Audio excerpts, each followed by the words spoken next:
З Росією Путін так пафосно з аркуша розповів про смуту і громадянську війну, а ще про покарання всіх заколотників. Але виявилося, що можна захопити кілька російських міст, позбивати літаки і гвинтокрили, дійти майже до Москви без опору, а потім отримати амністію і прихисток в сусідній країні. Що це було? Справжня спроба державного перевороту чи вміло організований спектакль? І чому тепер колишні прибічники Вагнера кажуть, що їх обдурили? Про події 487-го дня Великої війни з Росією, яка відчутно похитнулася, дивіться в матеріалі Олексія Пасака.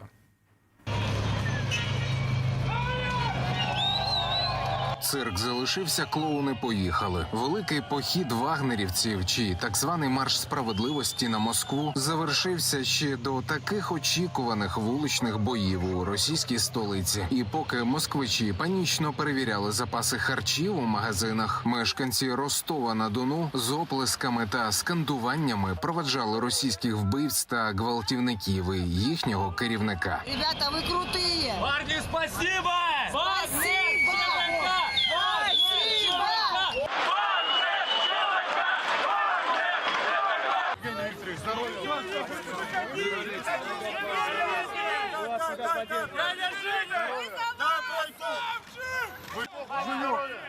Лев!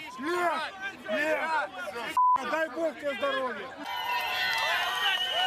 Як виявилося, впродовж усієї буремної суботи білоруський диктатор Лукашенко за погодженням Путіна проводив переговори з Пригожиним і зрештою його вмовив. За сутки мы прошли, не доходя 200 километров до Москвы. Наступил тот момент, когда кровь может пролиться. Понимая всю ответственность за то, что будет пролита русская кровь с одной из сторон, мы разворачиваем свои колонны и уходим в обратном направлении в полевые лагеря согласно плану. Вочевидь, план Пригожина настільки ж таємний, як і план так званої СВО. Підконтрольні вагнерівцям канали у соцмережах швидко почали заявляти, що результат домовленостей – це звільнення міністра нападу Шойгу та начальника Генштабу Герасимова, а також переведення Вагнера винятково на операції в Африці. Але все це марні сподівання. В Кремлі наголосили, що ніяких кадрових питань на цих переговорах не узгоджували, а замість африканського сонця Пригожина відправлять кудись під нагляд Лукашенка. Вы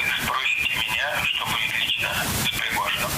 Уголовное дело будет прекращено в отношении него, и сам он уйдет в Беларусь.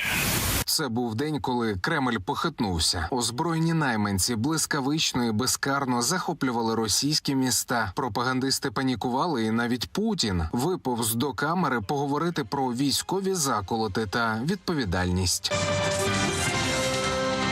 Попытка мятежа, преступная схема, которую попытался организовать Евгений Пригожин. Ну а ранее сегодня президент выступил с обращением после попытки вооруженного мятежа. Все, кто сознательно встал на путь предательства, кто готовил вооруженный мятеж, встал на путь шантажа, понесут неименуемое наказание.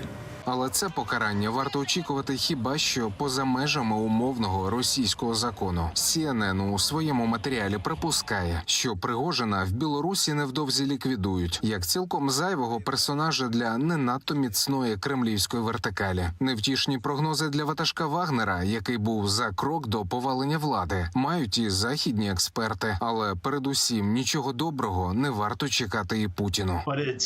The most dramatic military political confrontation in Russia in the last 30 years. Це найдраматичніше військово-політичне протистояння в Росії за останні 30 років від часів розпаду Радянського Союзу. Путін виходить із нього значно ослабленим. Якщо ви належите до російської еліти або є звичайним росіянином, ви подивитеся на це і подумаєте: ого, приватна армія просто весь день прямує на Москву, і ніхто їх не зупиняє. Їм дозволили їхати, і тут жодних реальних наслідків. Потім президент виступає на телебаченні і називає усе це зрадою, порівнюючи події з 1917 роком. Якщо я пересічний російський громадянин, я мав вважати, що це незмінний чоловік, якому немає альтернативи, що він сильна людина, яка підняла Росію з колін. А потім я починаю думати, що всі ці твердження вже не видаються переконливими.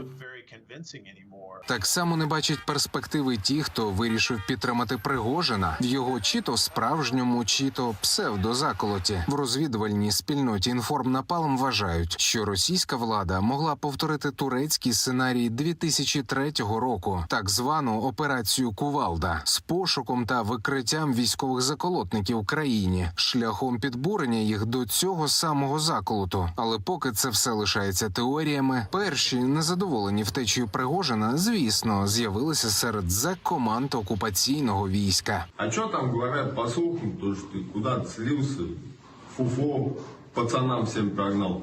Видишь, что МЗ за тебя был готов горой идти. Жень, ты подставил нас и своих ребят. Красиво базарил. Мы оказали тебе поддержку, а сейчас что? Нам уже обещают хорошую жизнь. Думаю, так же, как и твоим пацанам. Але напередодні гарне життя було саме для росіян. А саме підірвана нафтобаза біля Воронежа, яку гасили всю ніч, і щонайменше кілька десятків ліквідованих російських військових. Мабуть, саме ці втрати в російському міністерстві нападу вирішили проілюструвати зображенням з підписом «Згуртованість та єдність». І на солодке для усіх українців – збиття військово-транспортного літака та російських гвинтокрилів, зокрема й рідкісних із системами радіоелектронної боротьби. Маємо вже таку інформацію. Є принаймні, що знищено там 7 бортів, 7 літальних апаратів, 1 літак, 2 бойових і решта транспортні вертольоти. 8, які були ребівськими. Це потужна техніка, яка дійсно допомагає серйозно російській армії у війні проти України. А хто не допоміг російській армії? Звісно, інший піар-воїн – Кадиров. Спочатку він відмовчувався до останнього, аж поки Путін не виповз із промовою. І лише потім заявив, що відправляє кадирівців на війну проти Пригожина. Ростов едем, вагнера налетели пидасты, там бойню устроили. Зараз їдемо туди. Але день минали і таємні переговори, а тікток-війська впевнено стояли десь у дорожньому заторі. Жаль, ми всі чекали на їхні нові виступи та нові бої з деревами в порожньому лісі.